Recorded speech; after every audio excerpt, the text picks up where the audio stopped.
Exceptional case ہے، اس میں مقتدی نے جو ہے واقع تحریمہ بھی کہنی ہے، ٹھیک ہے، نیت بھی کرنی ہے. نیت تو خیر دل کے ارادے کا نام ہے. ہمارے ہاں عوام میں یہ بھی بات ہے کہ منہ سے کہنا لمبی چوڑی نیت ضروری ہے، یہ ضروری نہیں ہے. نیت کا تعلق دل سے ہوتا ہے، ٹھیک ہے، نیت دل کے ارادے کا نام ہے. تو تکبیر تحریمہ بھی کہنی ہے. تو یہ ایکسیپشنل کیس ہے اور اس میں جو ہے وہ اچھا مفتی صاحب، یہیں سے ہم اگر نماز کے جو دیگر مسائل ہیں جن کا ہمیں روزمرہ دن میں 5 مرتبہ فرض ہے، ہم نے فجر، ظہر، عصر، مغرب، عشاء کی طرف جانا ہے. اب اگر جیسے تکبیر اولیٰ کا آپ نے ذکر کیا ہے، امام صاحب کا جیسے مفتی صاحب نے فرمایا کہ جو امام اقتداء کرنی ہے، امام صاحب سے امام صاحب نے اللہ اکبر کہا ہے، امام صاحب سہولت کے ساتھ رکوع اور سجود میں جا رہے ہیں، اور مقتدی اگر ان سے پہلے، اور امام صاحب نے اگر اللہ اکبر سجدے سے واپسی کے لیے کہا ہے تو مقتدی ان سے پہلے ہی اٹھ جائیں، ان سے پہلے ہی چلے جائیں. اس بارے میں بالکل منع کیا گیا ہے کہ امام کو تو بنایا ہی اس لیے گیا ہے، جعل الامام، امام کو اس لیے بنایا گیا ہے کہ اس کی اقتداء کی جائے. تو آپ اس کی اقتداء کریں گے، آپ اس کے بعد جائیں گے. آپ رکوع میں اس کی اقتداء کا مطلب ہے کہ اس کی پیروی کرنی ہے نا. آپ اس سے پہل کر رہے ہیں تو یہ آپ اس کی پیروی نہیں کر رہے، اس سے آگے چل رہے ہیں، اور اس کے لیے وعید بھی جو ہے وہ حدیث مبارکہ میں ملتی ہے. لہٰذا آپ جو ہے وہ اقتداء کریں اور اس سے پہل نہ کریں بلکہ ان کے پیچھے چلیں. جی ان کے بعد اچھا میں کریں. کویسچن بھی ویسے معاشرہ کہ میں انہیں کویسچن کو ہم 2D پوائنٹ پورا کرنا چاہیے ہمیں جو جیسے ہوئے. تو میں کہہ رہا تھا 2 پرابلم جب امام ملے گا تو ایک تو اگر مقتدی قیام میں چلا گیا اور امام رکوع میں، تو مفتی صاحب نے بھی ابھی حدیث سنائی ہے، ایک تو یہ خرابی آئے گی، اقتداء نہیں ہوگی. اور دوسرا نبی کریم صلی اللہ علیہ وسلم کی نصوص ہیں ظاہر، جب وہ رکوع میں ہے تو آپ نے رکوع میں جانا ہے. اور پھر دوسری نص ہے کہ جب آپ نے امام کو جس حالت میں پانا ہے تو آپ نے وہاں ملنا ہے. تو اس سے یہ مسئلہ ہو رہا ہے کہ امام جس حالت میں آپ وہاں آ کے ویسے مل جائیں تکبیر تحریمہ کے بعد. میرا مقصد یہی ہے کہ اگلے کویسچن سے پہلے پچھلے کو تھوڑا سا 2D پوائنٹ حل کرتے جائیں. ایک کالر لے لیتے ہیں. السلام علیکم. کون سا محترمہ، کہاں سے ہیں؟ وعلیکم السلام، میں رباب بات کر رہی ہوں لاہور سے. جی فرمائیے میڈم.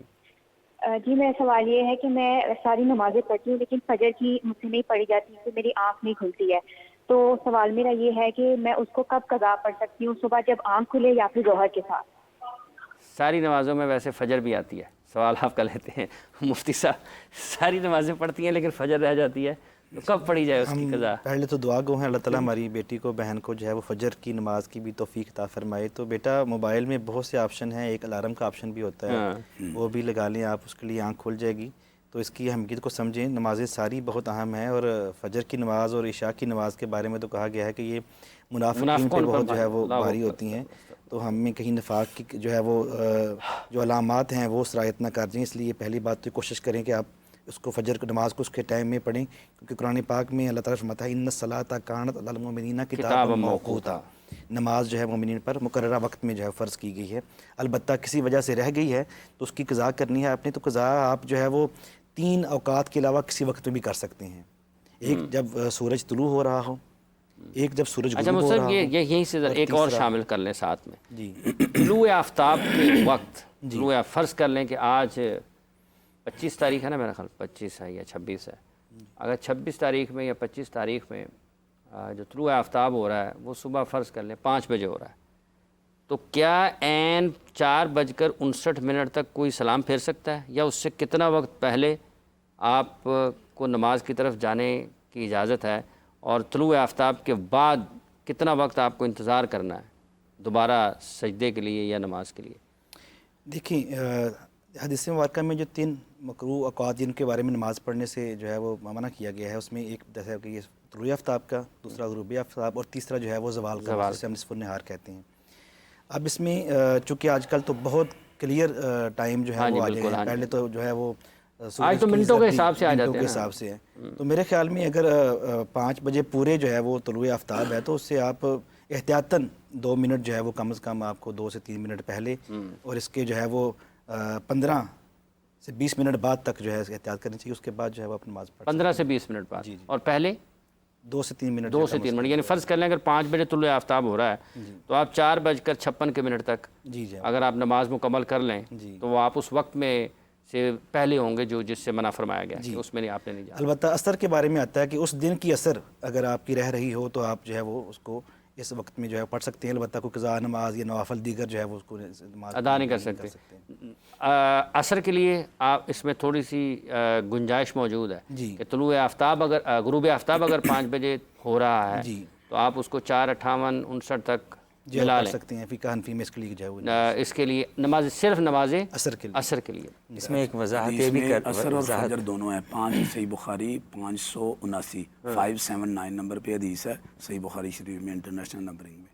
اس میں یہ ہے کہ نبی کریم صلی اللہ علیہ وسلم نے فرمایا من ادرک الصبح قبل ان تطلع الشمس، جس نے صبح کی نماز کو پا لیا سورج طلوع ہونے سے پہلے رکعتاً ایک رکعت بھی پڑھ لی، وہ اسے مکمل کرے گا۔ اور ساتھ ہی فرمایا جس نے عصر کی نماز سورج غروب ہونے سے پہلے ایک رکعت بھی پالی تو وہ اسے مکمل کرے گا۔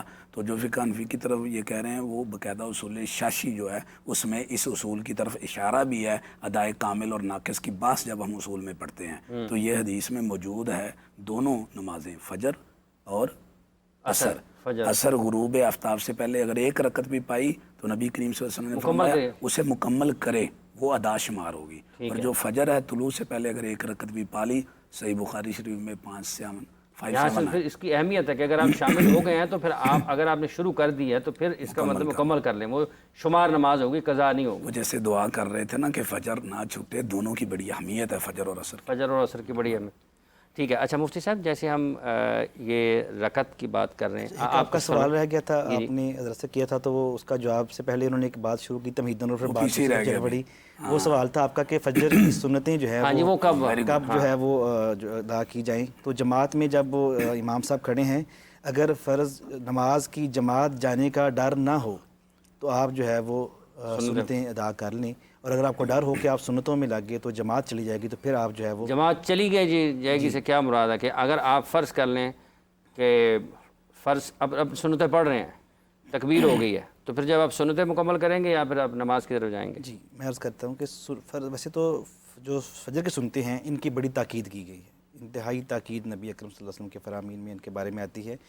ان کے لیے یہ حکم ہے کہ اگر آپ کو ڈر ہے کہ نماز نکل جائے گی تو پھر سنتے جو ہے وہ چھوڑ دیں، جماعت میں شامل ہو جائیں۔ اور اگر آپ کو اس کو بھی تھوڑا سا بتا دیں نکل جائی تھے مطلب سلام سے پہلے یا نہیں، تھوڑا جی اسلام سے پہلے، سلام سے پہلے لگتا ہے کہ آپ شامل ہو جائیں گے نماز میں تو پھر جو ہے وہ آپ سنتے ہیں مکمل کر شامل ہو جائیں گے۔ ہاں جی مکمل کر لیں۔ جی جب آپ یہ صرف فجر کی حد تک محدود ہے یا پھر آپ اس کے بعد ظہر میں، عصر میں، مغرب یہ فجر کی سنتوں اس کی بہت تاکید آئی ہے۔ اور اگر حدیث میں جی مصطفیٰ دیکھیں جس طرح ہم بتا رہے ہیں فقہ حنفی میں یہ بات باقاعدہ موجود ہے، کیونکہ میں ایک ٹیچر ہوں اور قدوری شریف ہدایہ وہ بھی ٹیچر ہی ہیں اور ان کو بھی پتہ ہے، پڑھاتے رہتے ہیں ماشاءاللہ۔ تو اس میں یہ جو صبح کی ہے نا وہ نماز اس کی تاکید ہے، جس کی وجہ سے یہ باقاعدہ حکم ہے کہ سلام سے پہلے پڑھ لیں۔ لیکن اس میں کیونکہ یہ ایک علمی مجلس ہے اور آڈین کو بھی چاہیے تحقیق کریں، تو جب میں نے اس پہ ریسرچ کی تو مجھے یہ سمجھ آئی کہ نبی کریم صلی اللہ علیہ وسلم کا فرمان موجود ہے۔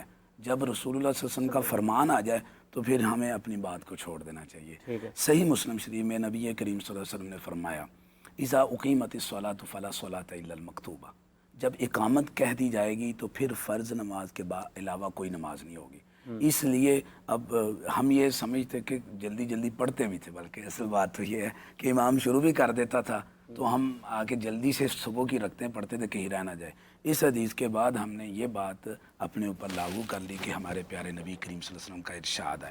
اب لہٰذا اگر تکبیر ہو جائے اذا اقیمت الصلاۃ فلا صلاۃ الا المکتوبہ، تو تکبیر تحریمہ اللہ اکبر امام کے جب اس نے کہہ دیا ختم کر دیں سنتیں، اگر پڑھ بھی رہے ہیں تو اس کے ساتھ ملیں، امام صاحب کے ساتھ شامل ہو۔ یہاں پر جو لوگ سنتیں ادا کرتے ہیں نماز سے پہلے، ان سے یہ بھی گزارش ہے کہ جس حال میں نماز ہو رہی ہے فرض نماز، اس حال میں کبھی سنت ادا نہ کریں، کیونکہ جب فرض نماز کھڑی ہوگی تو پھر وہاں سنت پڑھنا جائز ہی نہیں۔ آپ گھر میں پڑھیں، گھر میں پڑھ رہے ہیں، اگر آپ کو یقین ہے کہ اب جماعت کا وقت ہو چکا ہے تو صاحب بھی اختلاف ہو گیا۔ نہیں بالکل یہی بات ہے، گھر میں پڑھنے کا حکم ہے، سنتیں پڑھ کے نماز سنتیں پڑھ رہے ہیں، فرض اگر شروع ہو گئے تو پھر سنتیں مسجد سنتیں نہیں پڑھنی